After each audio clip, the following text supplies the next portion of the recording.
Hi, everybody, and welcome to today's episode of Attendance Bias. I am your host, Brian Weinstein. Before we get started with today's episode, I just want to remind everyone that if you enjoy this podcast, you can show your support by leaving a rating and a review of it wherever you get your podcasts. You can also visit www.buymeacoffee.com/attendance-bias and donate anything you can to keep this podcast going. Now, on to today's episode. Last year, around this time, Phish announced their summer tour dates.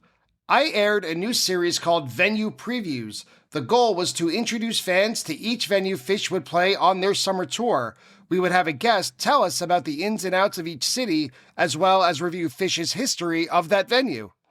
I loved it so much that when today's guest, Howard Fuchs, the proprietor of the Smokin Sandy Pineapple food truck, rang me up, we came up with an idea that was similar, but still pretty different. Today's episode is the inverse of a venue preview. Instead, it is a venue remembrance. Howard was in college during the late 80s and early 90s in Ithaca, New York. During his time there, he saw Phish no fewer than 5 times in the now legendary club, The Haunt, in Ithaca. The Haunt, sadly, no longer exists, but Howard recalls specific details of seeing Phish in that 1990 calendar year. Today's episode is a look back at The Haunt and specifically at those 5 Phish shows, although it should be noted that no audio exists from at least one of them. More than that, this episode is a look at the city of Ithaca, its natural beauty, and its socially conscious attitude that pervaded the community for decades, including the time period we are discussing today. Now, for those of us who are here just for the music, there's another layer to that story. 1990 was a tremendous year for Phish. They were regularly venturing out of New England, mostly to college campuses and small clubs in the Northeast. At the same time, they were recording the album that would become Lawn Boy, while still writing new material that would eventually appear on A Picture of Nectar. All the while, they were grinding it out in their van, playing these venues, most of the time without recordings or even surviving set lists. These are shows that we know happened, but we also don't know anything about them. And more often than not, the venues in which they were played are no longer standing. That's why today's conversation with Howard is such a treat. Not only does he wax poetic about The Haunt, but we get to be a fly on the wall during a time of the band's history that I would guess most of you listeners did not experience, and I include myself in that crowd. As a side bonus, we get to hear the band's evolution in real time through the lens of The Haunt, which they played 5 times, from January through November of 1990, before they moved on to the beginning of their small theater era. So, let's journey to the Finger Lakes region of New York State. Bring your sweatshirt because it's cold out. Bring $7 for the cover charge as Howard and I talk about crunch wraps, slipping on bracelets, and finding your tribe in college as we remember The Haunt in Ithaca, New York. Howard, welcome to Attendance Bias. How you doing today? I'm great. I'm glad to be here. I'm excited to geek out over this with you. Yeah, I'm excited to have you here. I'm excited to geek out. This is the first time that we're doing this type of recording, this type of episode. And I've done venue previews before, but as you and I have gotten to know each other over the last several years, I've been trying to get you on this podcast and you kind of hem and hawed, and then you had a great idea. You wanted to talk about not only one show, but a series of shows from a venue that no longer exists. So I've done venue previews before.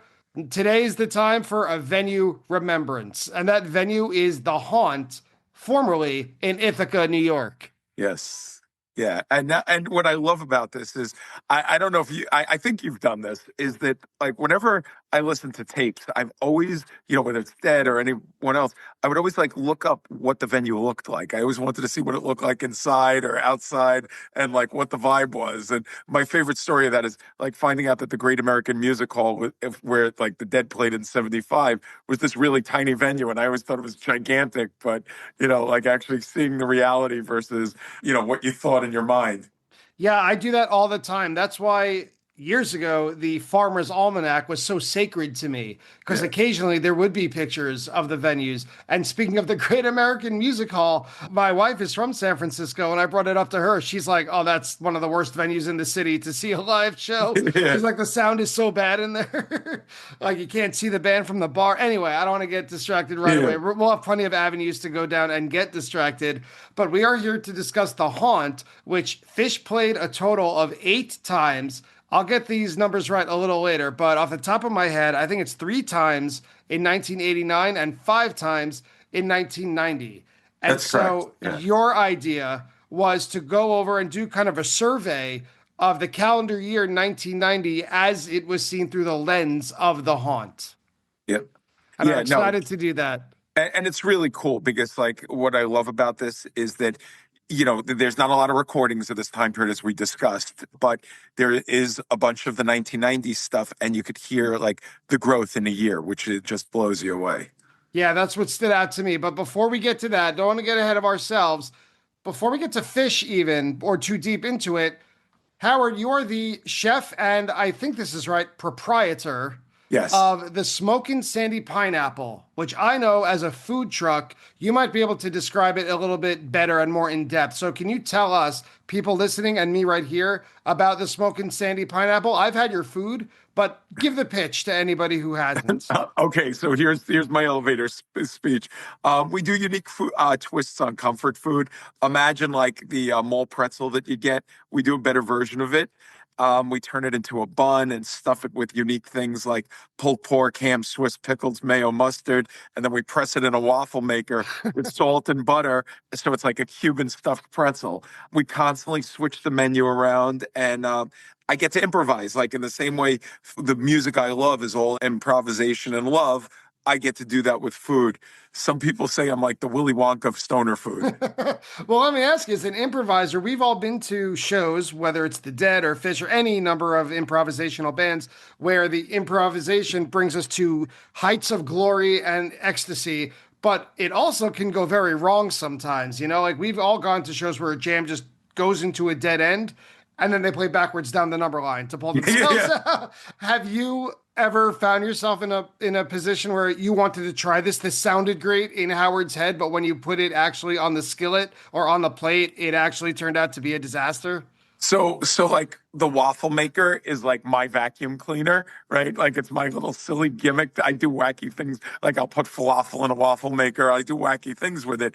Anytime I go too cheesy on a waffle maker, it's just like, and those are the days where we have like 100 people waiting for their food and there's just like gloppy cheese everywhere.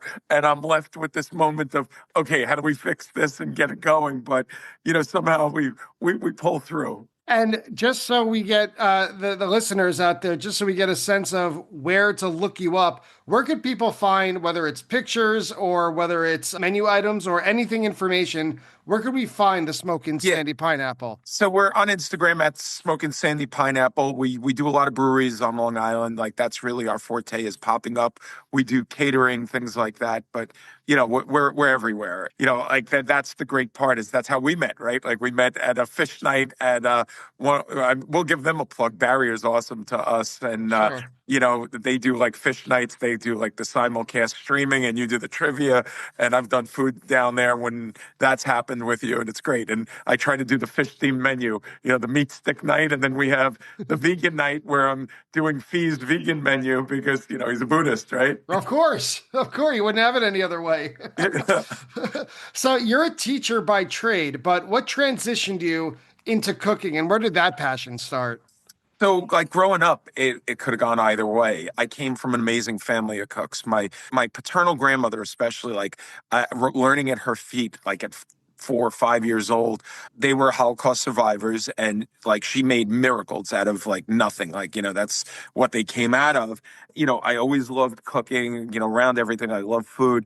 When I was around 13 years old, my parents had clothing stores, but my dad befriended the local owner of video store rental place before Blockbuster or any of that. And they wanted us open up a coffee shop. And here, like, they took me down and we go to this spot and I'm like, this is it. Grand opening. This is going to be great. This is my future. we get home and I'm all jazzed. I'm like, this is it. And my mom says to my dad, she's like, how are we running a clothing store and a restaurant at the same time? Grand opening, grand closing, same day. Oh. So, so I sort of put my effort into teaching, and that seemed to be the path to take. I was always passionate about teaching and showing people different things, and I'm sort of like an activist by nature, and that's sort of lended itself to teaching social studies, and that's really one of my big motivations in life is getting kids to understand the nature of how things are and how they've always been, and making those connections to their own lives. During that time period, I was always cooking and doing some interesting things. And I started catering a bit, and then COVID hit. And afterwards, people were looking for ways of not eating in a restaurant. And we got this opportunity to do a food truck at this local marina near us. It took off. And when the summer ended, we got asked to do a local brewery, and then that wound up another brewery and another brewery, and it really, really has taken off. Like especially like now I'm like looking at the twilight of my teaching career, and this whole other avenues opened up for me. Included in the cooking, though, I definitely have cooked on tour several times. I mean, and we'll get to that in a second. Yeah, I'm excited to hear about that. Well, let's get started with our Phish conversation with the attendance bias lightning round. Okay, sounds good. Attendance bias lightning round. So, Howard, when was your first Phish show, and what do you remember about it? Okay, so the first show was 1/29/90. It was actually at the Haunt, and we're going to talk a lot about that today. The thing I remember most about it is that, these guys, like I remember knowing about the band, but not seeing like you didn't have an online presence at the time. So, I'd heard them a ton, listened a lot to these guys, seeing them, how much they look like, guys that you could hang out with. Like they were like sort of my contemporaries, and they had a sense of humor, and it was cold. It was really cold and snowy. That's the other memory of that night. Right, January in central New York, Finger Lakes region, it'll get you. Yeah, absolutely, absolutely, and then that's part of the fun of being at the Haunt too, which we'll talk about later. What was your most recent show for Phish, and what did you think about it? So New Year's run first night, you theme from the bottom, buried alive. I mean, what always blows me away is they're getting better and better and better and better. Like these guys, like you don't think the possibility exists that these guys could improve on how they play, and they were outliers 35 years ago. They just keep getting better at their playing, and for me, like I always go through this thing. Like people are like, you saw them a long time ago. I don't look at it as like I got to see them in small venues, but at the same time, right? Like every era of Phish has like their good and bad. Like I always see that, right? And like I think that we're, in a lot of ways, I see a transition happening now, like as these guys are getting older, right? And like I always compare it to the Dead during like the twilight of their careers, but it's different with Phish. I feel like they're not past their peak on any level. What I do think is the way they tour is going to change. Like, I feel like we're about to see this 6.0 thing where it's going to be like the Sphere and New Year's, and there's going to be this like interactive piece, and like it almost seems like that's the way Trey is like jamming right now, is almost towards like this interactive element, like somehow that there's going to be this light show and visual that's paired up with the way he's playing. And like that seems to be like over the New Year's run, I just remember seeing this video and looking at Trey, and like he was like done jamming, and the rest of the band seemed like they wanted to go, and I imagine Trey in his head thinking, no, that doesn't work in the Sphere. And I think like for me, what I'd love to see in 6.0 is them go to set lists, like actually have it like planned out a little more, so you could have that moment, but also maybe they release the set list and you see what they didn't play that they plan to play, or what, that kind of thing. I always love that idea too. They're far from a nostalgia act at this point. And, Jerry at the end of the run, he didn't want to do it anymore. He didn't want to be a nostalgia act. And, the need to tour because of what the band was and, the amount of business that it generated and the pressures that those people were putting on him to do it, made him unhappy. But like whenever I saw him as a Jerry band, he was amazing. But I don't see Phish in that light in any way. Like I see each of them have these like wonderful ventures outside of Phish, and then they come back and they do this amazing stuff and they just keep creating things. It blows my mind. I also love how they've mastered the art of digitally bringing it in a streaming venue to, the people who can't be there, right? I mean, like the idea of, going to a Sphere is a big nut to cover. I mean, like, coming up with the finance to do that, or Mexico. And like the fact that you could just watch it and gather at these spots and, gather with people who are like-minded, who understand the music or just, appreciate the vibes of it. It's wonderful. I mean, it's a really, really nice thing. I wouldn't say the future we were promised, but it's the future that we hoped for. You could, in a sense, be at every show. I know it sounds cheesy to say, but those of us who have been seeing the band for so long and we're getting, a bit gray around certain parts of our heads and our faces, the fact that you could sit down on your couch, push a few buttons, maybe $25, I think is the going rate right now, Yeah. and see any show they're playing that night, it's a world I never knew would exist. They were like they're the forerunners of this stuff, right? How accessible they've made the music to the people who follow them.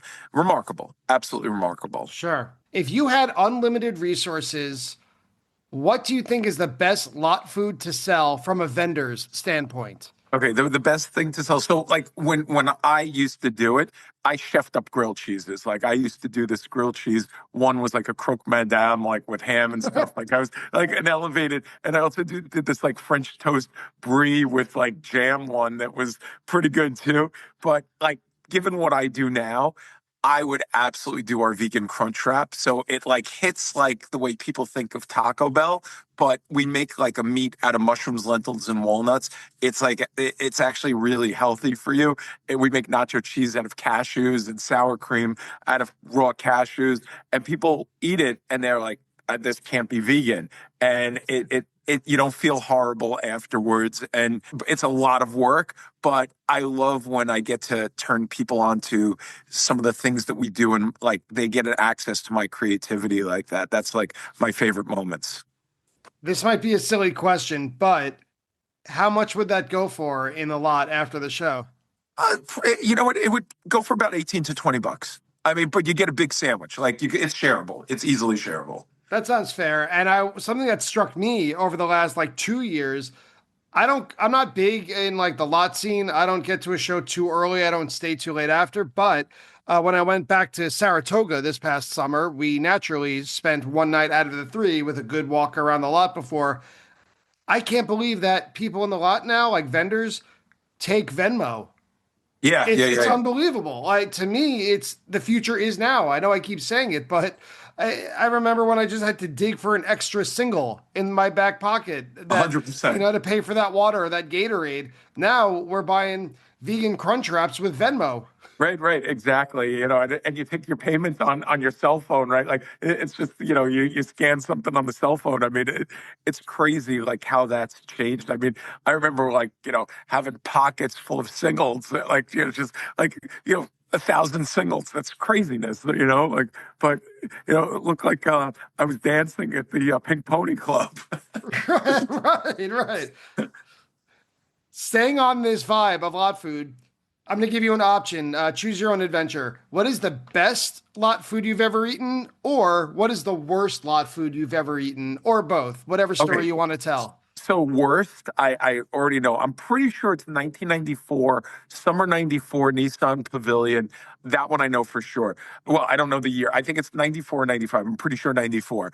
I remember being with my friend Tom, and I was like, just finishing grad school.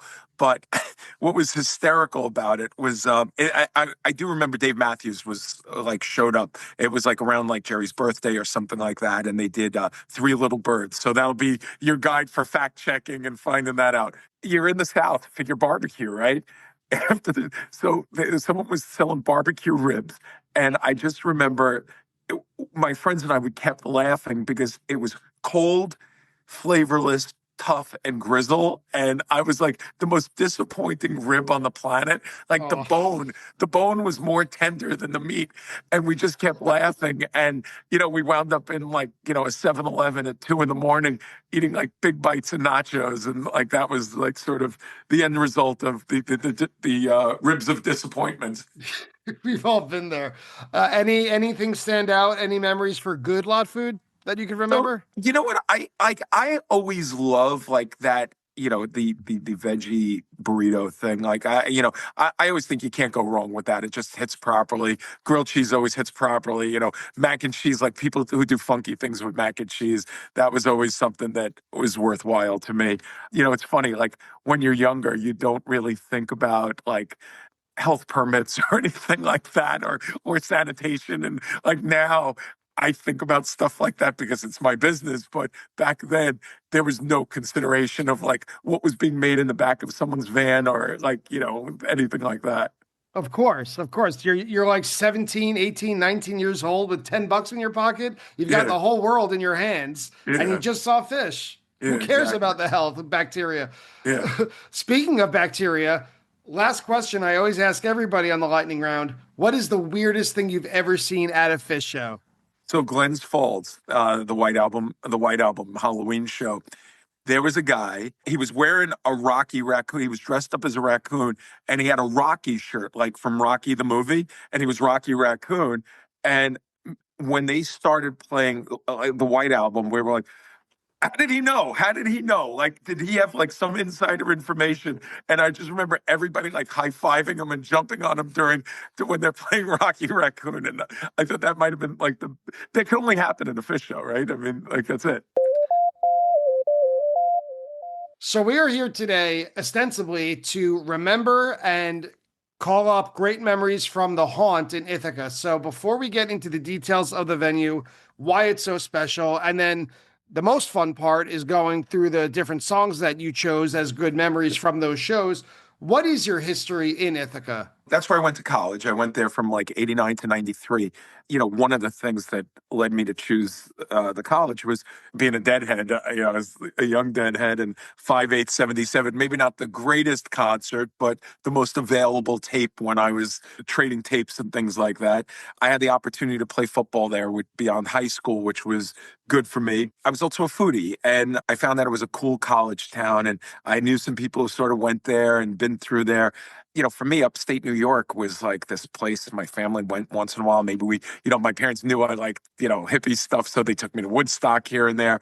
All the college towns up there, all the towns were like places that you see on posters in your guidance counselor's office, right? Like one could go into the next. It was about 4 or 5 hours from my house. And, you go up through the Catskills and you see the mountains and things like that. But you travel from town to town. And by the 80s, most of these towns were like depressed towns. They've gone out of business, but the college towns hadn't. And, in comparison to like the SUNY schools I visited, we get up on South Hill. It was a beautiful sunny day. It was the spring before I went to college, just to do a tour to see if this was the place for me. I just remember looking out over South Hill and you could see Lake Cayuga, like one of the Finger Lakes. And I'm like, wow, this is really nice. And, like being a suburban Long Island kid, we didn't get into nature much, right? Like our nature was the The concrete beach. jungle. Yeah, the beach and the concrete jungle of the city, and just noticing how nice it was. And like this campus was just gorgeous, like really, really gorgeous. We did our tour and I was definitely sold on the school. And then we went downtown, like, so you go down this hill and you wind up, so for Ithaca, it's Ithaca College. And then on the East Hill, it's Cornell. But for Ithaca, the downtown area is known as the Commons. And we went out to the Commons and we walked around and we grabbed lunch at this place called the Moosewood Restaurant. I actually had the cookbook. And, at that time, this is the 80s, like you're living on Long Island, it's a food desert. Ethnic food for us growing up was like Italian, Chinese, and kosher deli. But And pizza, that's it. yeah, Yeah. yeah, yeah. And, all of a sudden we'd go up to this place and we eat at this place called the Moosewood Restaurant, vegetarian food. You went into a health store and it smelled weird. It was filled with these older people were buying vitamins and supplements and had a weird smell, and everybody was like from California basically and knew something that nobody else knew. That food wasn't appetizing to me, but Moosewood's food was. It was beautiful. It was ethnic, beautiful. It was colorful. It was the most spectacular presentation I'd ever seen. And we ate there and had this, beautiful lunch. And then we're walking around and we see like there's a Vietnamese restaurant and like all these different ethnicities. And it just blew me away how like, this community was socially conscious. It was, it didn't just live the hippie vibe of tie-dyes and stuff like that. And there was a music scene and they participated in a barter system. And, they were recycling before it was cool to recycle and care about, the earth and things like that. They had a socialist mayor. It just was a nice, peaceful place. Like the nature matched the way people were. And, that to me was just key. And I loved it. I think that's a common theme amongst upstate New York. And I know you mentioned Woodstock and you said other college towns. What came to my mind was New Paltz, Yep.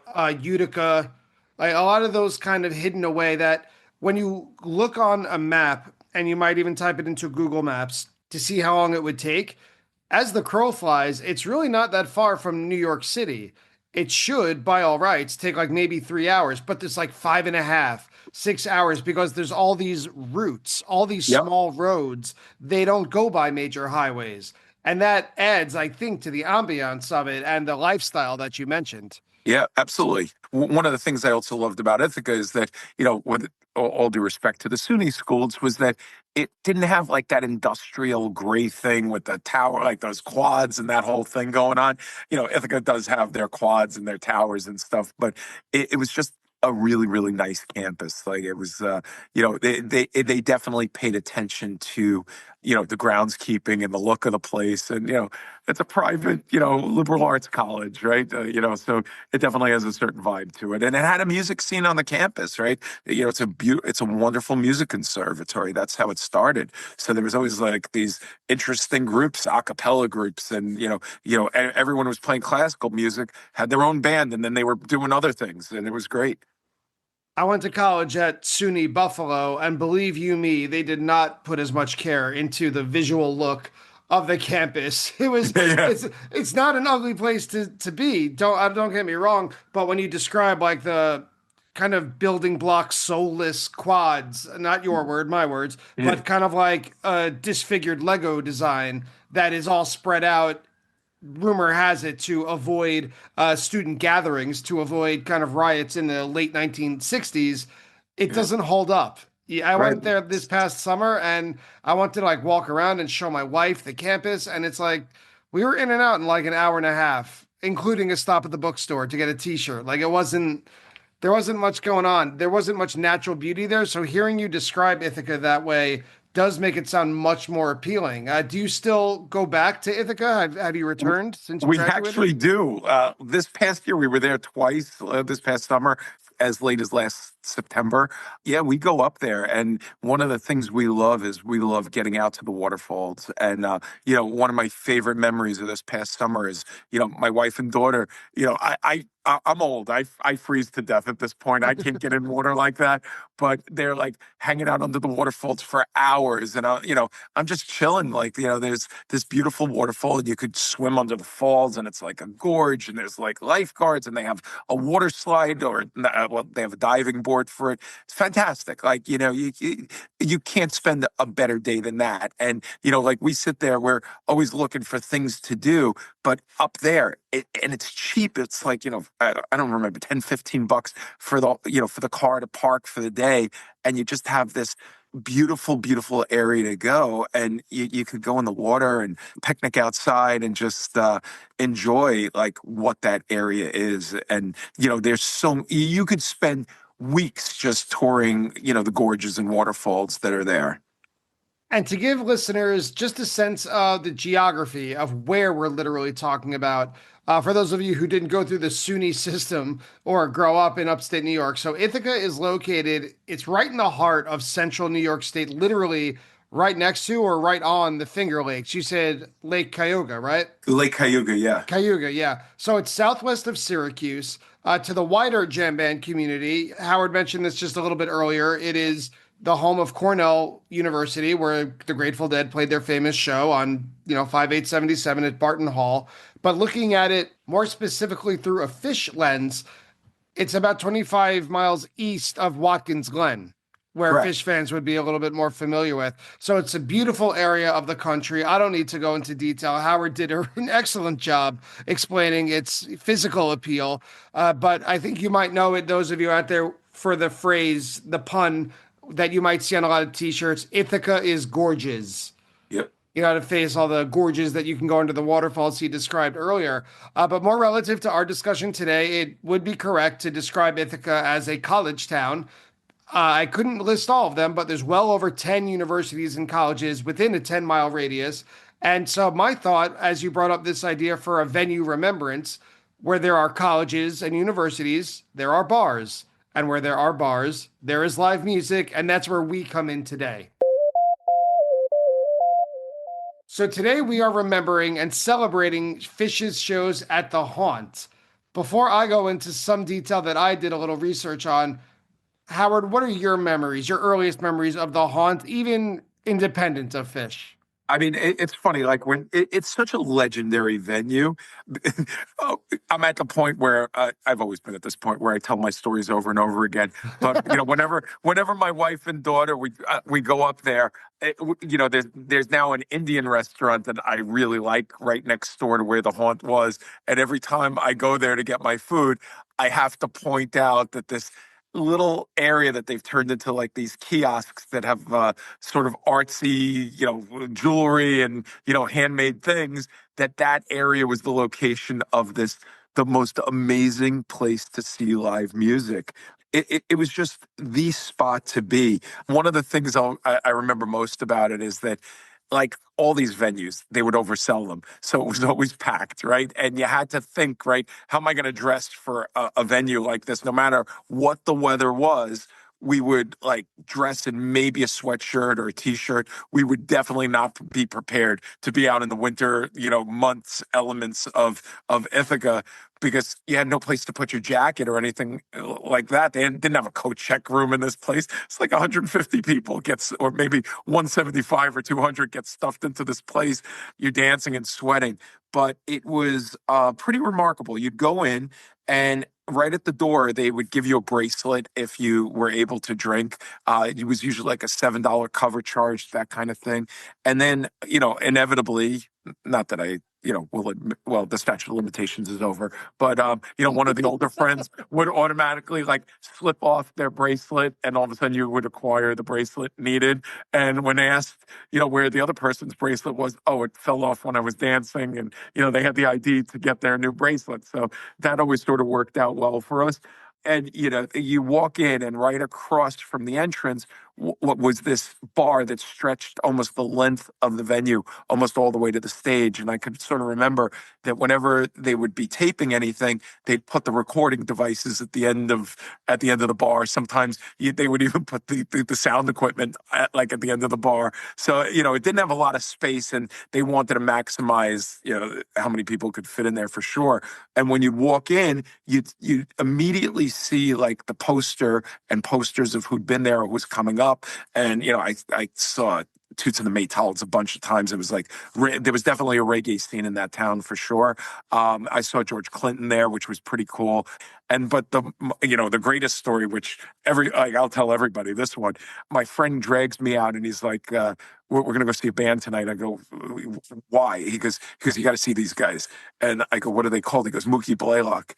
So we go in, the place is packed, and it's Pearl Jam. Before they were Pearl Jam, they played the entire 10 album, like to 150 people. And that is like, and like a week later or whatever it was, they were famous. And you could actually go online, and I think there are pictures from the outside where everybody would like sort of gather before you got into the venue. It was like, it was not a parking lot, but it was, just sort of like a concrete area where you would wait to get in, or people would go out and smoke between set breaks and things like that. You'd get some air there in that little area, but it was entirely packed with people. Everybody apparently knew about it and wanted to go check it out.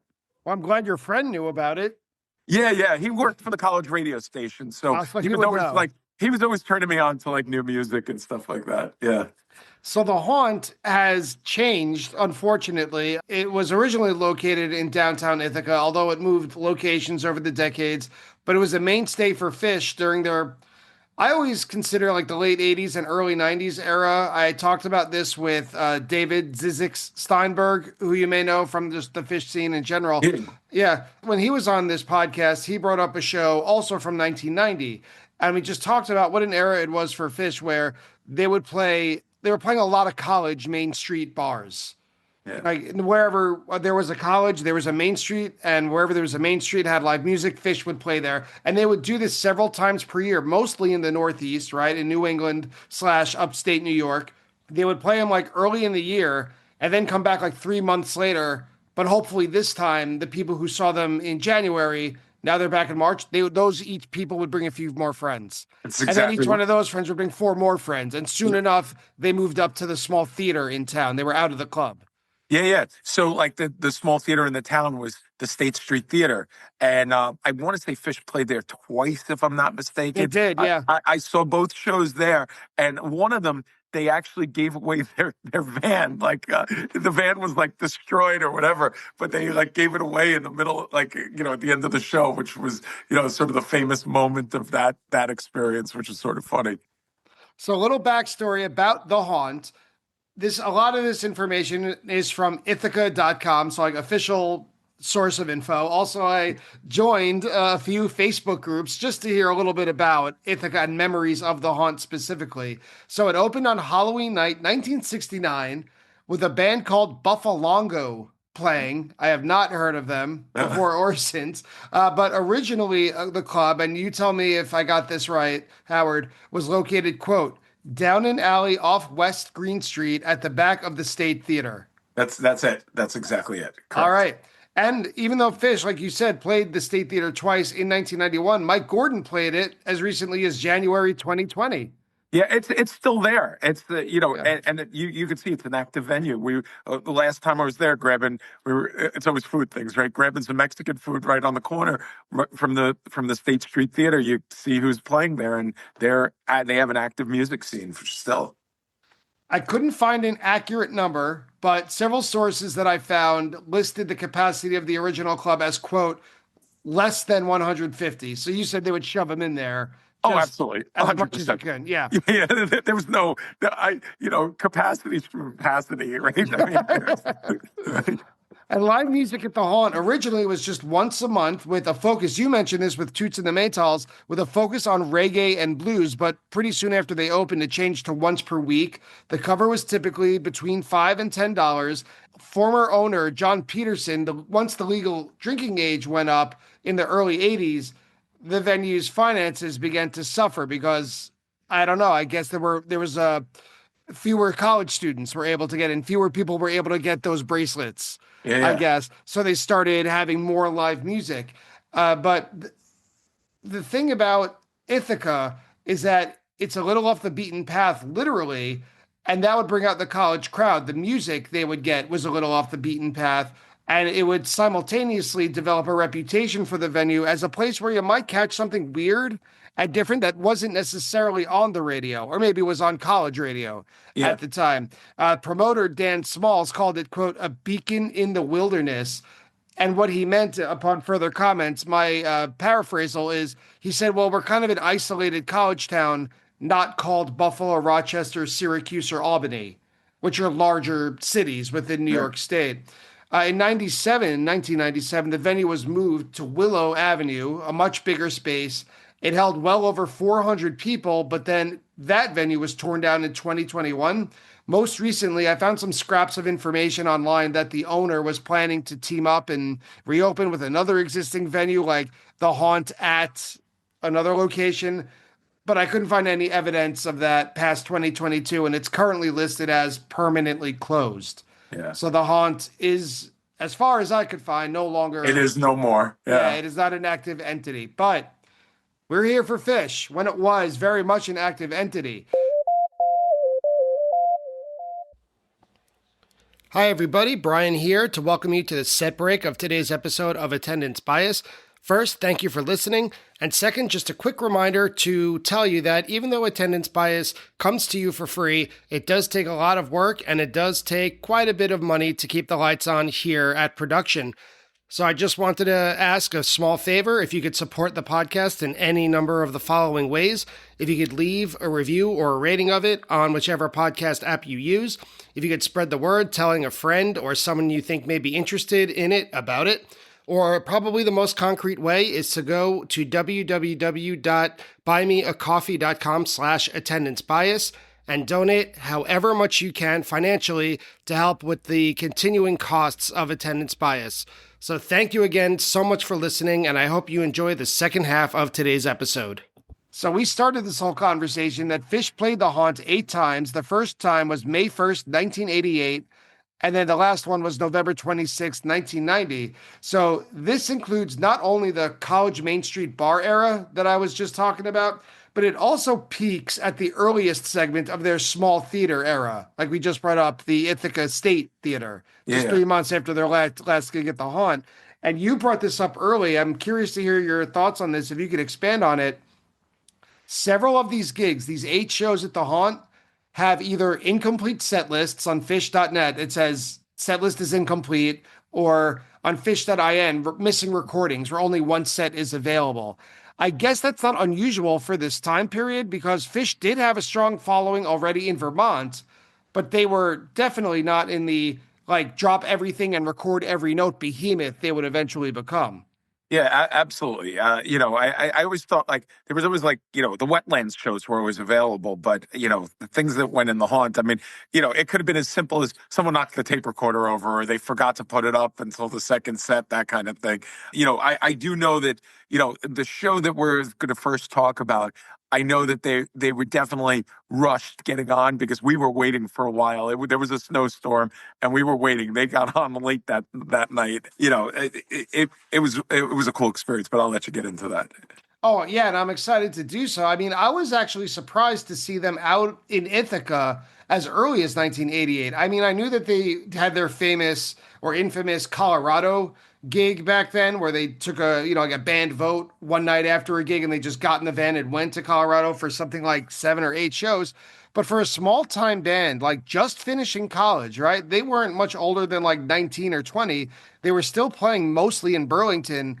It's 6 hours from Burlington to Ithaca. It's a tiny town across state lines. To me, that seems unconventional. Do you have any thoughts or insight as to why Ithaca might have stood out as okay, we're going to play here? The only thing I could imagine, this was always my thing, is that, for people like me who, I was into music, definitely into music, and, Grateful Dead was definitely my thing. Before I got there, I got to see them a lot between 84 and 91 and Garcia Band and everything. I know Phish those guys were into the Dead as well, even though you might not have heard it in their playing at the time because they didn't really do those covers, like many Dead covers at that time.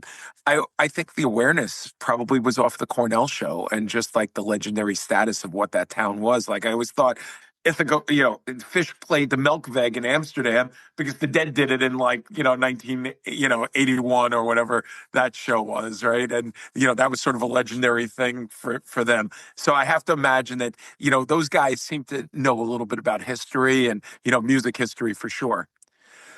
And it was a successful run. And I think a recurring theme, we're going to get into the music in just a sec, is the growth of the band. And I don't mean just their popularity, but their musical growth and their confidence. On this podcast, and I guess in Phish discourse in general, people always talk about Phish's growth in the mid-90s, say 1994 to 97. My example is always I think it was April of 1994, they played 3 shows at the Beacon Theater.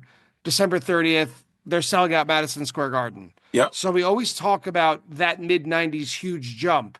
But I would argue the growth in popularity from 1988 to 1991 deserves comparison with that, just on a smaller scale. Absolutely. You go from, 150 people to, 700 people or, 800 people. That's a pretty crazy jump. Right. So let's dig into that first show. Okay. First show, January 29th, 1990, your first Phish show, The show has partial audio, by the way, on Phish.in. Almost all of these do. Not all of them, but most.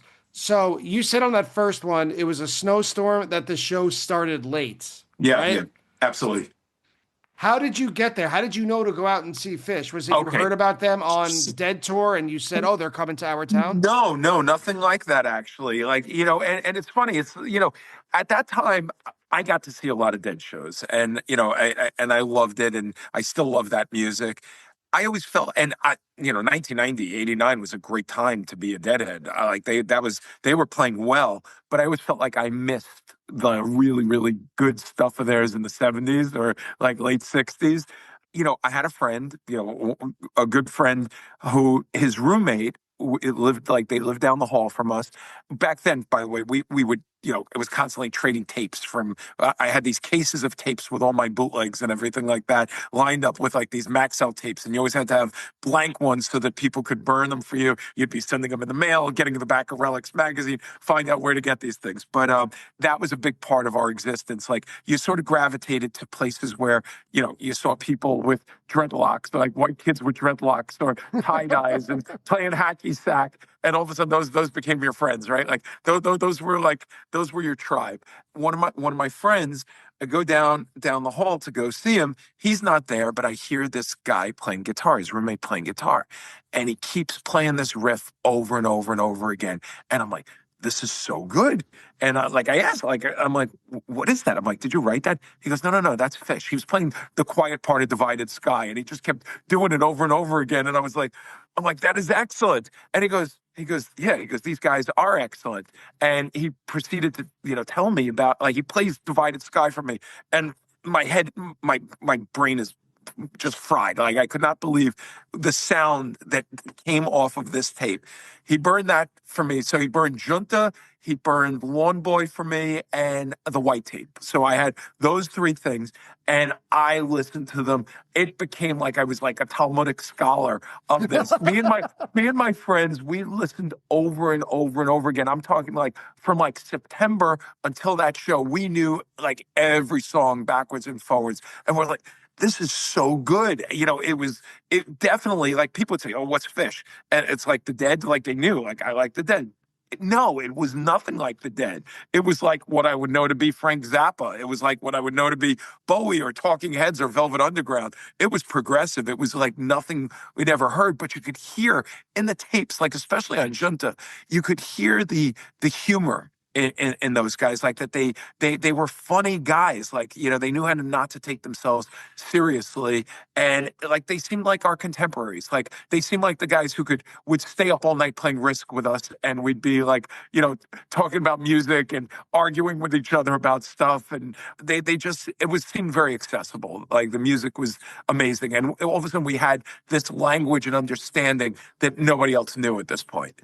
They didn't take themselves seriously, but they took the music seriously. Absolutely. And they were virtuosos. Like, I mean, you never like, and back then to me, that trade-off between, was it Trey taking the lead or was it going to be Page taking the lead? You could hear it in every show, but it's just the level of playing just blew me away. Well, speaking of that playing, on this first show, January 29th, 1990, when you gave it to me as your list of a couple shows from The Haunt, the first song that you wanted to point out was The Lizards. So I was excited to, press play on this and see, oh, what is this show I've never heard before? And the recording begins in the middle of the song during Page's piano solo.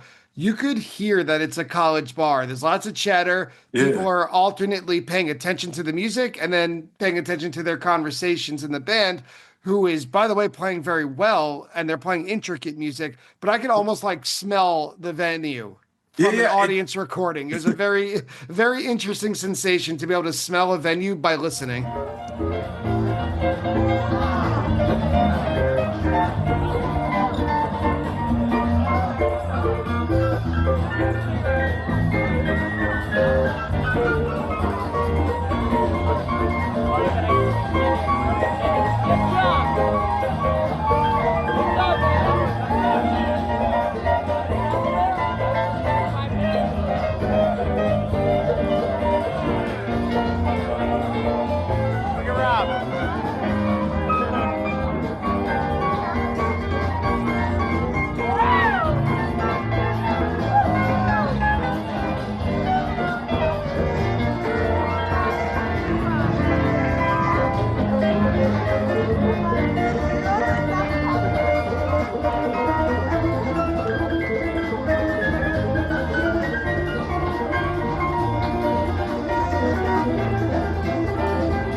smell beer and smoke. That is the smell of the haunt. And sweat, lots of sweat, and maybe a little patchouli like mixed in with that for sure. Yeah, and the next song that's exactly what it smells like, by the way. You nailed it. The next song was that you picked. It was funny, the next two are covers, very Right. well-loved covers, both in their own iterations, and Phish's covers version of them, Highway to Hell and Fire. Highway to Hell closed out the set, which is something everyone can sing along and shout along to after Yeah. drinking cheap beer, right, for 2 hours at a college bar. But it should be noted, even in this early month of 1990, about 2 minutes and 40 seconds into this recording, like there's no mistake. Trey is a guitar god. Like he is Yeah. absolutely shredding.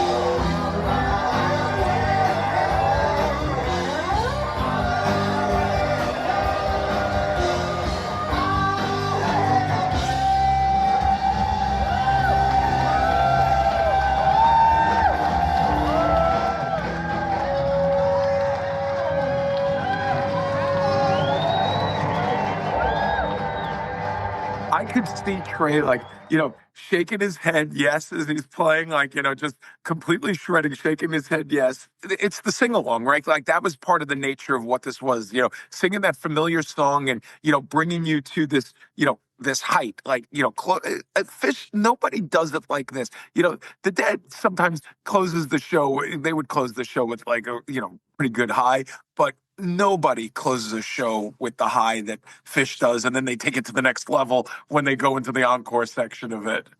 Right, with Fire. And it's like, it's every garage band's bread and butter. Yeah, Everyone yeah. who's ever picked up two guitars, a bass, or even one guitar, a bass, drums, and has played in someone's basement or guitar or garage, you've played Fire by Jimi Hendrix. And by the way, this is after a 13-minute harpua.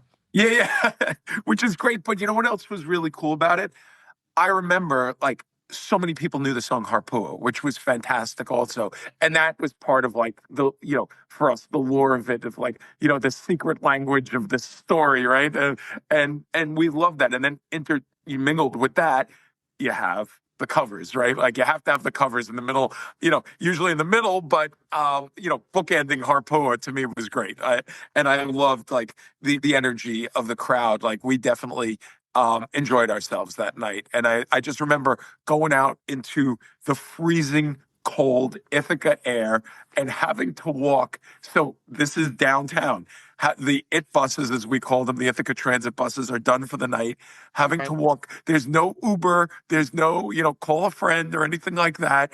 Walking uphill in the snow, up the hill, a couple miles up to get back up to campus.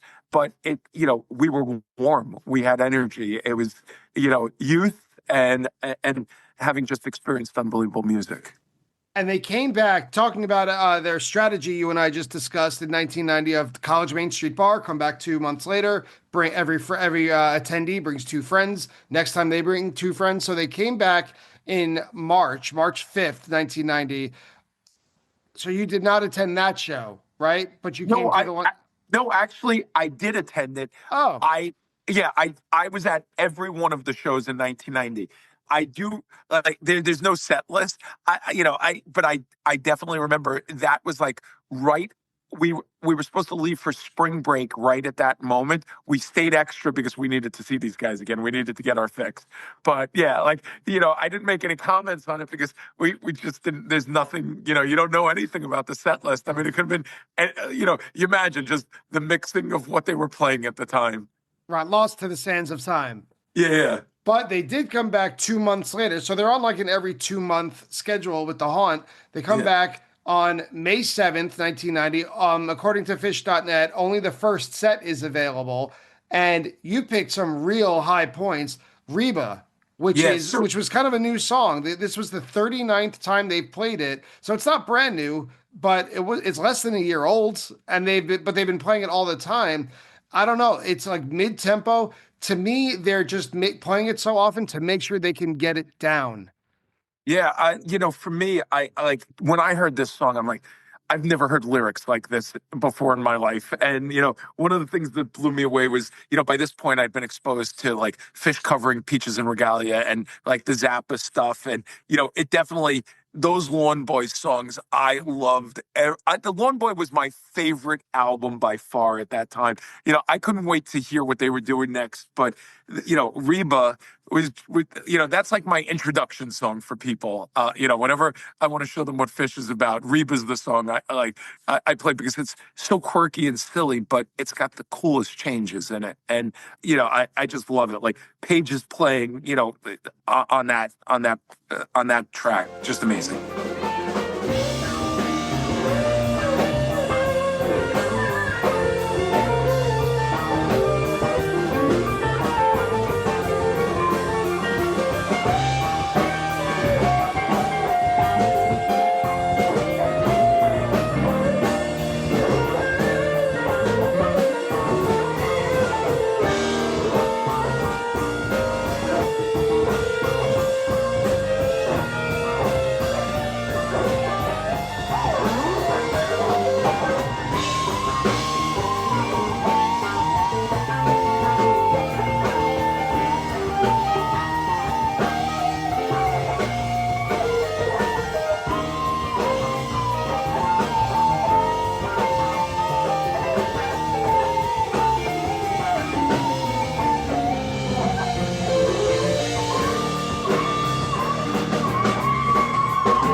Right. And the focus is not on the jam, it's making sure they get the composed section right. But that's not to take away from it, because there are hints, like little bit of peaks of the Bliss jam in Reba that people would seek and love in, the next 30 years or whatever it is.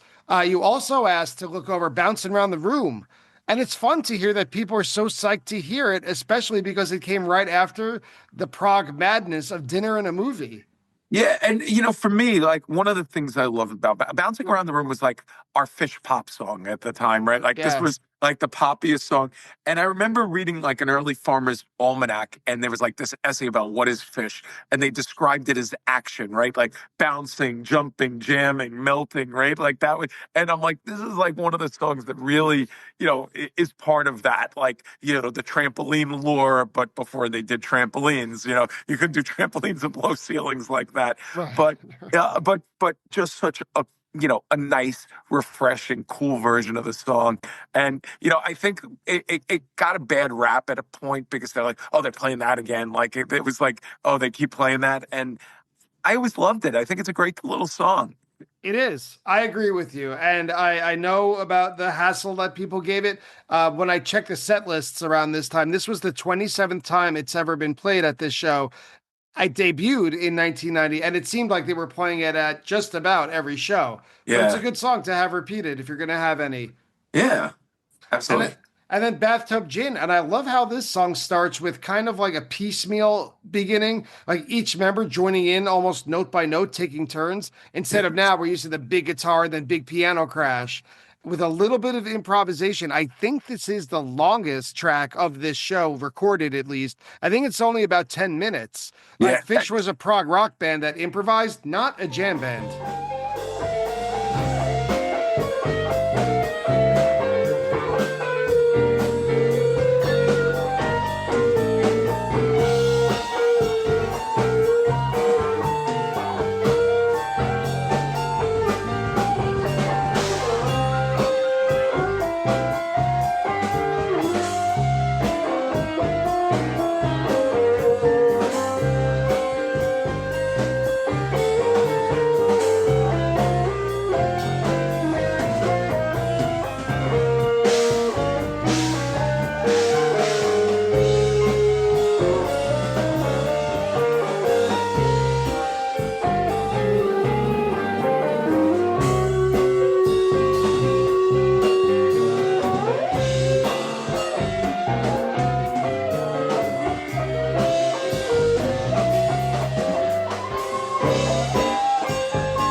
this was Genesis and Zappa, like meets Zappa.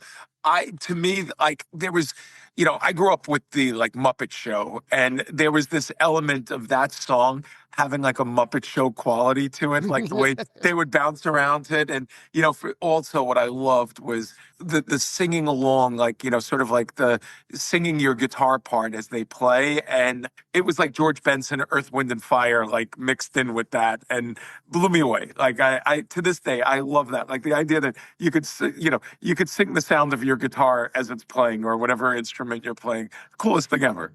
Next up is Split Open and Melt. And this is my favorite part of this whole show because at the beginning of this track, it has nothing to do with the music actually, because at the beginning of this track, someone, and you could hear it from the audience recording, someone screams for "Punch You in the Eye." Yep. And Fishman starts the Split Open and Melt drum beat, and then he completely stops it.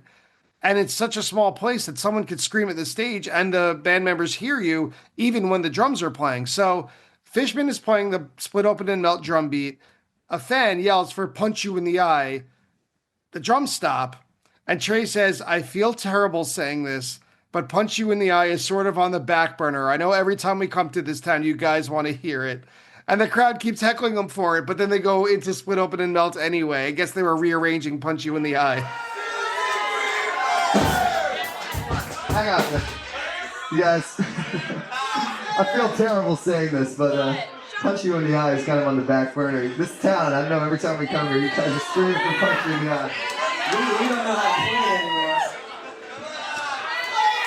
We're not going to play Punch You in the Eye.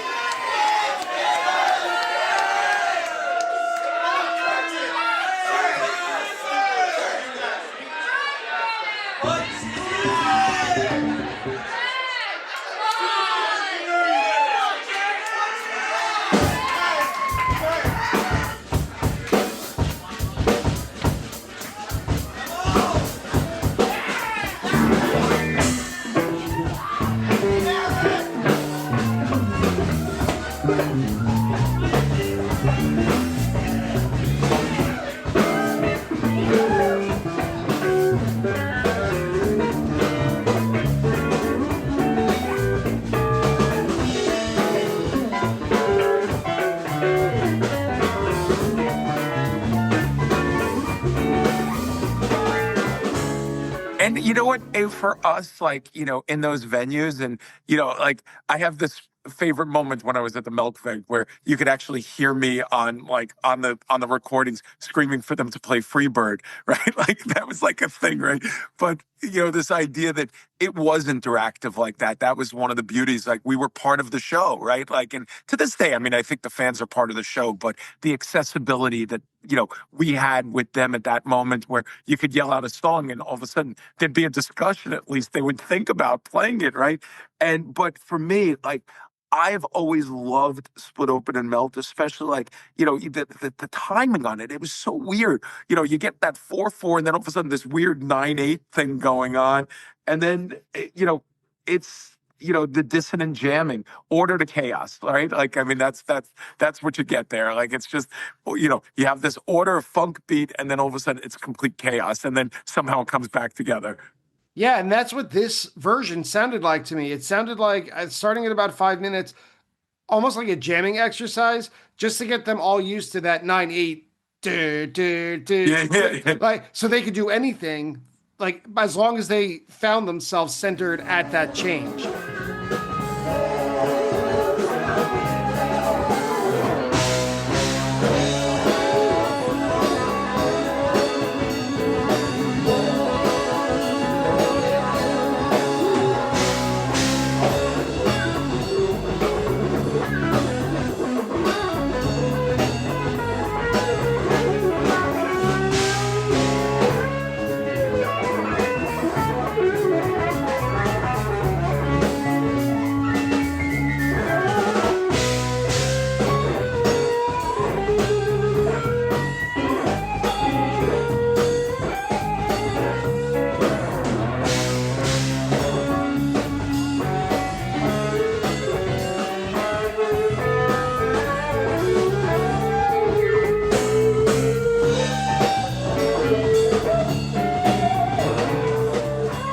To me is what this sounded like, as opposed to the crazy walls melting versions of Split Open and Melt we get today, or that would come not long after this. This Yeah. was still like breaking in a new pair of pants, basically.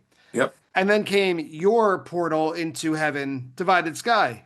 Absolutely. Like, for me, I do think I heard it before this moment, but this version, like hearing it, this song was it. Like, I might be obsessed with these guys. I was a happy camper, the pause, the tension, the jumping on the stage without the trampolines. They were working the crowd. It's like that tension, the release, the whole 9 yards. But really, Page and Fishman on this track, unbelievable. Nirvana.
Yeah, I noticed Page, and it's interesting in most of these shows, or all of these shows, he doesn't yet have his professional gear yet. He doesn't have his what we recognize as Page's rig.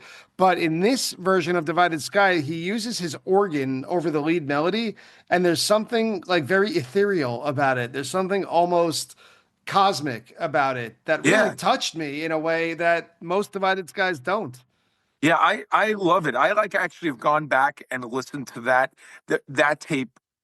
Actually, the last three tapes, the last three shows we're going to talk about, I've listened to them several times. I actually, my class starts with music every day, and I've been playing tracks from these three shows every single day, like for weeks now, since we decided we're going to do this thing.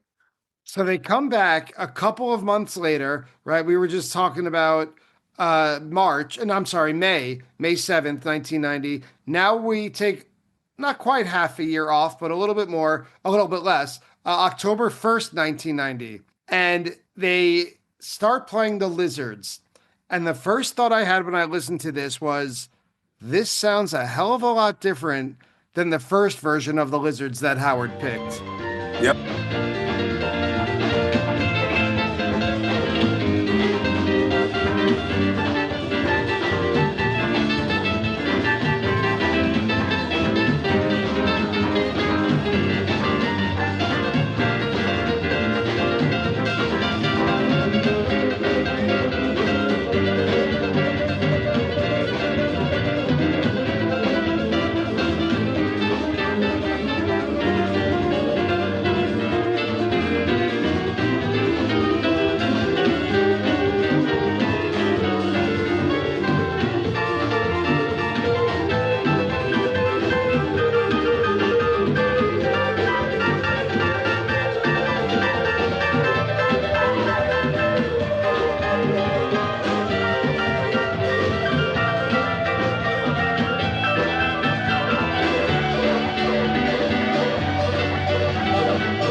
Because in this one, and it's 9 months later, right about the length of a pregnancy, it's a lot quieter this time when the band plays.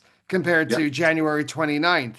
And the band is much tighter, but the real difference is in the audience and I guess the respect that the band's music is commanding. Absolutely, absolutely, and I could tell you, like I'd seen them a bunch over the summer. I saw the Wetlands show over the summer. I think I saw like them in Boston. I probably saw like one other show, and I just remember like coming there and being so excited, like to get back and see them in that venue. The mix was better, like everything just sounded better. Like Trey's guitar was definitely present, but Page, oh man, on this track, just excellent, like unbelievable. Yeah, I have all the same. I mentioned Page's piano solo. My notes say they are much tighter. The whole band is locked in. It's not a different band. It just sounds like a better version or a more professional version of the previous band. And they improved so much in such a short amount of time. We move on to the Landlady, which almost no time between the Lizards and the Landlady. They stop one, they go right into the other with a quick thank you from Trey in between.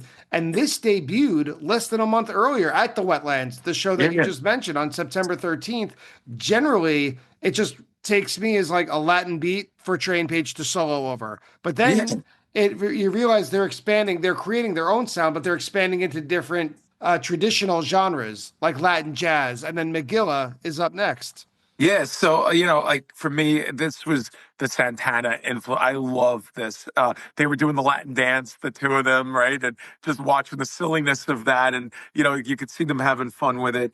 And then the jazz bebop Magilla, like that's that amazing, like just unbelievable, like how that just transitions together. I mean, these guys, like my sign of a good band is like if they could play a lot of different genres and their music can be played in different genres, and this is just a great example of that. Yeah, they nail it. And then their own genre. This was, I think, the first comment you made to me when you and I were going back and forth on which show or shows to discuss. When they play Fee, and Yep. you said seeing Trey use the megaphone into the micro, or not into the microphone, just using the megaphone was something you had never seen before. On Uh, Phish.net, it's listed as the first time that Trey ever used the megaphone live.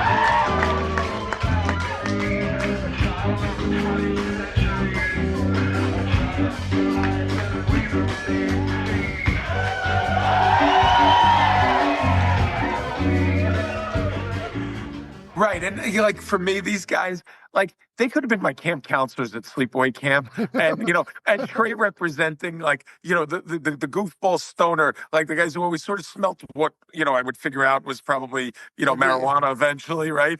But like they would steal the head counselor's megaphone and use it improperly, right? It wasn't being used for that. It was being used to sing a song, and just absolutely brilliant. The lightheartedness of it, the silliness of it, and that they didn't take themselves seriously, but using it and it making so much sense. And think about the words of fee, and I remember I was taking a religion class at the time and learning about Buddhism, and this song for understanding the words and what it meant and everything, and just in that moment, it's one of those songs that still in my life I connect with on a lot of different spiritual levels for sure. And you're not alone because when you hear this, the thing that I noticed, other than the megaphone, of course, is that the whole crowd, capital letters, WHOLE, the whole crowd is singing along to the chorus. Like you could hear the audience growing and getting more dedicated to Phish Yep. as we get later in the year at the Haunt specifically. Yeah.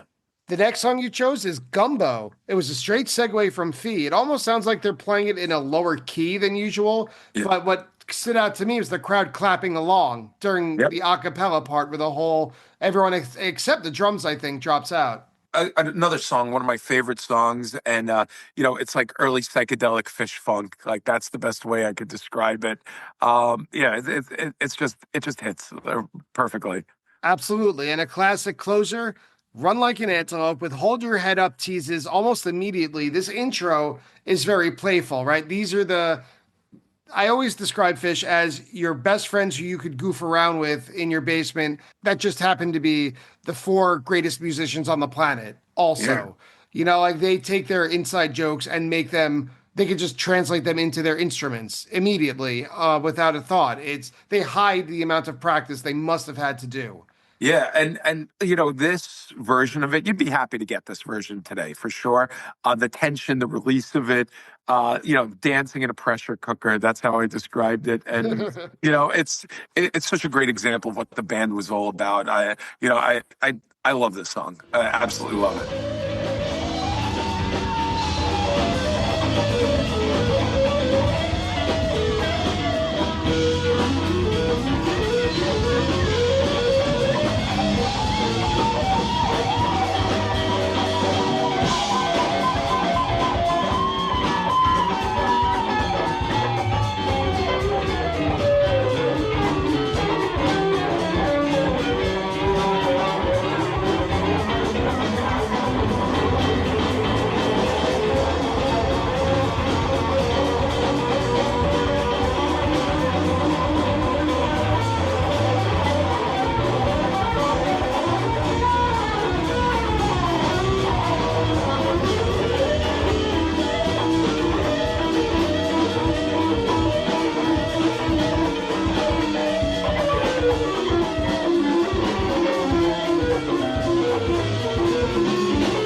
It's even on the Phish.net jam charts. Yeah. As a dissonant exploratory jam with crazy tension building. Yep. Yeah, you're witnessing history, my friend. Yeah. Absolutely. And then we're back. We're ready at the end of the year, pretty much. We are at November 26th, 1990. So we're right back from Thanksgiving, I would imagine. Yep. Absolutely. Back from Thanksgiving. And this is by far the best show of the bunch for me. I love this show. You picked a lot of the same songs that have been covered previously, but I don't mean that as in a bad way. I love that you did that because it's for comparison and contrast. Yeah, it's the growth of the band in the span of it's really a year. Like literally the story of a band in a year coming to this place, this little funky venue that smells of cheap beer, exactly, cigarettes, and they keep coming back and they now have a following. Like this ticket was hard to get. Like if I remember correctly, they might have even made a ticket and you had to get it in advance for this one. Like by this point, there was like a ticketed thing and this was probably a more expensive night than like the $7 original one like that we first went to. Yeah, I would imagine so, right? The first shows were, walk in, pay the cover. You could hear in the audience recording people chatting, having side conversations during Reba. This time, I don't know if Fishman upgraded his gear. I have to imagine he did, but he sounds much better than he did in January on this song. And this Reba, they're not 100% tight, but the sections just feel so much more fleshed out and tight in that sense, in that they know what they're playing. They're playing with much more intention, even if they don't hit all the changes exactly.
Yeah, no, absolutely. And they definitely upgraded the equipment by this point. I remember like thinking, oh wow, like those speakers don't look as beaten up as they usually do, right? And like even like, and I also think that the sound guys were definitely paying more attention to how to do it right for that room. Like I think they got used to playing in that room, and there were songs we expected to hear, and Reba's definitely one of those songs. So it was, that was a must play for sure. And then we move to a song we haven't discussed yet, two new ones. Buried Alive, which is right in the middle of the first set. Normally it's the show opener, even back Right. then. Yeah, But yeah. they play this right in the middle of the first set. Tremendous personality to play this song right before You Enjoy Myself. Like it's the most wild, unkempt song that they Yeah. have in their whole repertoire, like before their signature, most organized, segmented song. I It, love it, it.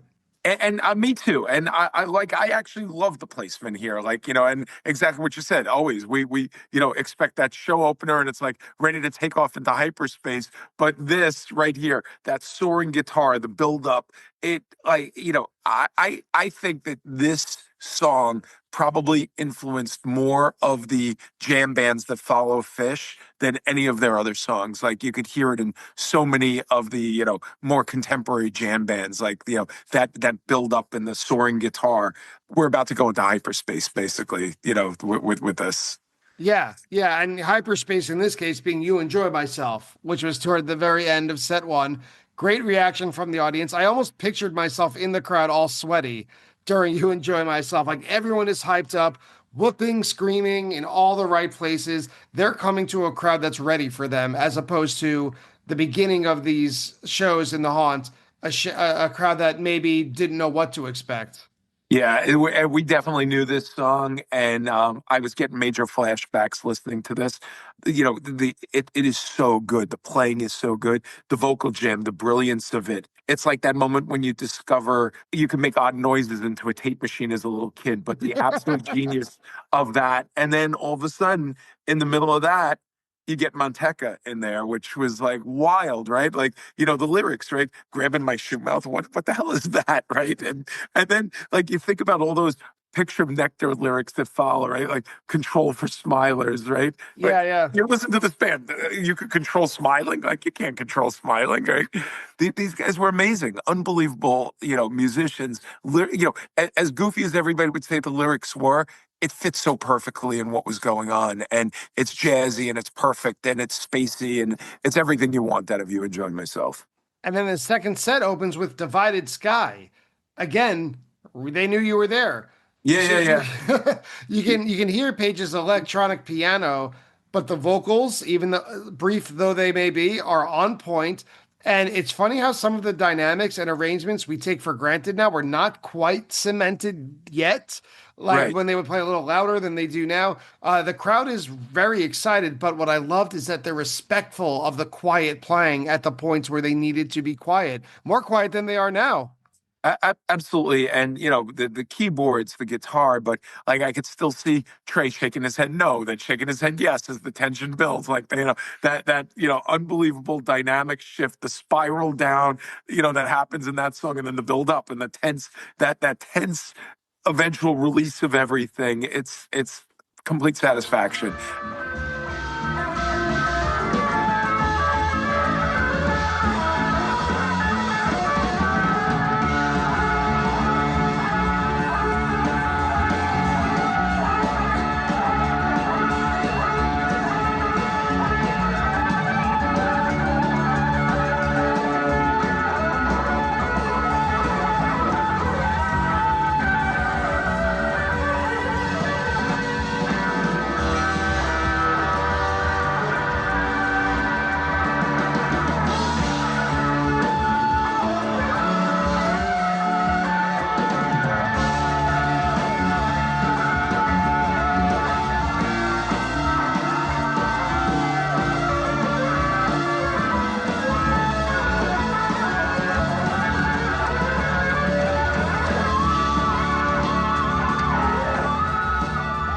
And it's funny, it's like how often I would get Divided Sky at shows I went to. Like, it was like almost, that was like every show I went to, there was always a Divided Sky there. Like, I can remember being at Jones Beach, Divided Sky. Look at this, great.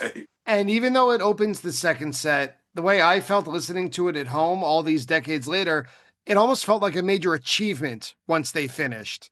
Yeah. Like, who are these guys? Oh my God, they just pulled a rabbit out of a hat musically. Yep. And like the whole crowd on the recording is going nuts.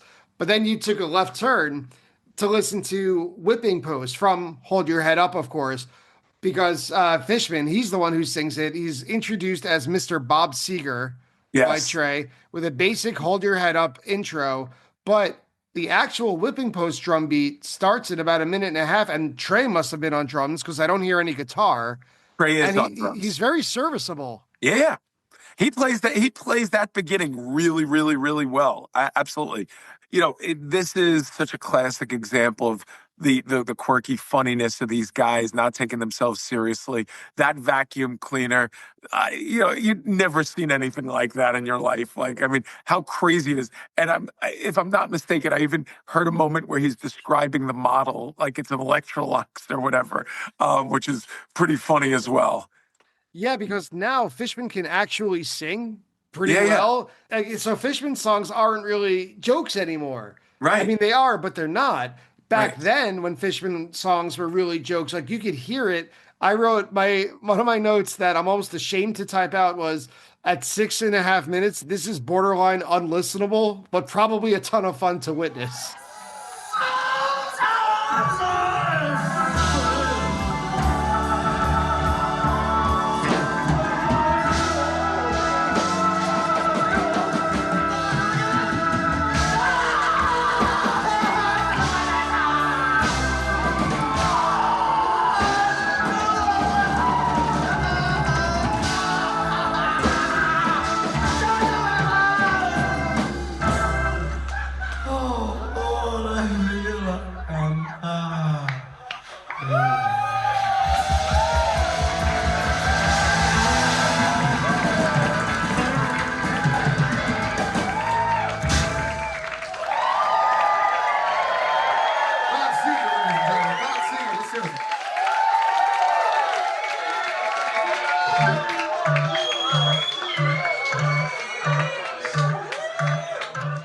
100%, 100%. And to me, those are like some of the best moments, right? Like where they don't take themselves that seriously, where they could have that moment where it's an absolute disaster and then just come back from it. But and there was definitely some, goofy teases going on with, the back into Hold Your Head Up on the way back, right? They were, dropping some, little teases here and there as they were going back to their instruments.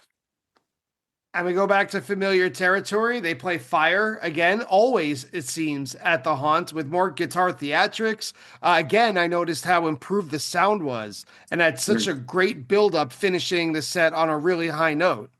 Yeah, absolutely. Yeah, I mean, I love, one of my favorite songs and just unbelievable playing. Like they were so tight playing like this time around. And for the encore, they played Contact, where people were literally screaming for them to play it. You could hear it on the recording. People must have been listening to Junta over and over again because people were screaming for them to play Contact, clapping along during it. I mean, this is great. I wish I had a time machine no more than when listening to these shows. Yeah, I mean, like this is the driver's education chapter of the Helping Friendly book. Like Right. the creativity of that. We knew the lyrics backwards and forwards. I remember walking out into the street afterwards and everybody just sitting there. The tires are the thing on your car that make contact with the road. Bums is what you are when your car is being towed. I mean, they're the most genius lyrics ever, right? Makes perfect sense, right? And to wrap it all up, I have to imagine you did this on purpose. The last song you put on your list of highlights is Highway to Hell. Yep. Right? We're bookending this with the encore of the first show, encore of the last show, and then they would move on to the State Theater. Yeah, and right, the end of an era, right? Like the end of the Highway to Hell, and us singing our way out the door, realizing, how good this was, and for the amount of people that showed up to realize that we're probably never going to see them in that venue again. Like, I think we all sort of realized that they'd outgrown the venue.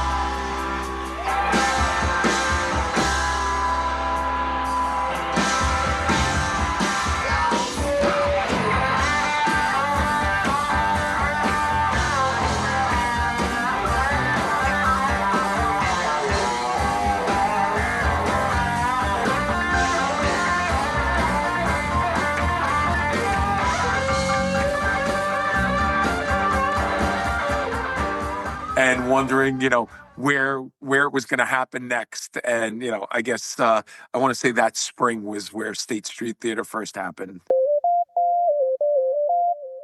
Well, Howard, thank you so much for literally taking us back in time to a time and place that I would guess 99% of listeners of this podcast, including its host, will never get to experience, but that's the gift of having someone like you talk us through it. So thank you for being so flexible with the choices, for being creative and ready to think out of the box to remember the haunt and all the shows, at least the shows in 1990 that Phish played there. I appreciate your time and your memories. Yeah, my pleasure. And, I loved doing this. It was as pleasurable for me to revisit this amazing time in my life and how it, sort of brings the, energy that I use in other aspects of my life. And, it sort of finds its way into those other areas. And such an important part of my youth and growing and, getting sort of out of the quote box of, suburban Long Island in the 80s and, opening your mind to a world beyond that. And Phish is definitely a big part of that for me. And that's the end of today's conversation with Howard Fuchs, the proprietor of the Smokin Sandy Pineapple. Howard and I kept our conversation pretty small in scope, based around one venue and one calendar year, so there's not a very big fact check today, but still a few bits and pieces to make sure we got it all right. Attendance bias fact check. Just in case anyone is listening to this episode years after it was recorded, Howard's most recent Phish show at the time of this conversation, night one of the New Year's run, was December 28th, 2025. The show at the Nissan Pavilion in Virginia, where Howard ate the worst ribs ever, was on June 17th, 1995. Leroy Moore and Dave Matthews of the Dave Matthews Band came on stage for the encore, where the whole band played Bob Marley's Three Little Birds. As of today's recording, the Moosewood restaurant where Howard had his revelation about vegetarian cooking is still in business. It is located at 215 North Cayuga Street in Ithaca. And checking out the menu, if I were there right now, I would order the beet and hummus plate, some butternut bisque, and all of the reviews recommend the Thai red curry to go with it. Howard mentions that he saw Mookie Blaylock at the haunt, soon to be named Pearl Jam. According to PearlJamConcertChronology.com, this show was played on November 4th, 1991, with an opening act named Carnival Act, and the attendance was approximately only 100 people. The picture Howard describes of people waiting on the concrete concourse outside of the club, waiting to get in, is available on Reddit. If you want to hear more about what it was like to see Phish during this very early 90s era, check out my interview with David Zizix Steinberg. He came on Attendance Bias in 2021 to tell about seeing the band on September 22nd, 1990 at the Student Union Ballroom at UMass Amherst. And finally, the Phish show at the State Street Theater in Ithaca, where the band gave away their van, was played on February 14th, 1991. During I Didn't Know, the band gave away the Fishman family van, which they were using to tour in the style of the Price is Right game show, a brand new car. And that's it for today's episode. I'd like to thank Howard Fuchs for joining me today, Phish.net for their help with the fact check, the Mockingbird Foundation for everything they do to support children's music education in schools, and Phish.in for the various recordings used in today's episode. If you enjoy Attendance Bias, please support the show. You could leave a rating and a review of it on your favorite podcast app. You could follow Attendance Bias on social media. And most helpful, you could go to www.buymeacoffee.com/attendancebias and donating anything you can. I promise, every penny helps. Thank you again so much for listening, and I'll see you next time on Attendance Bias.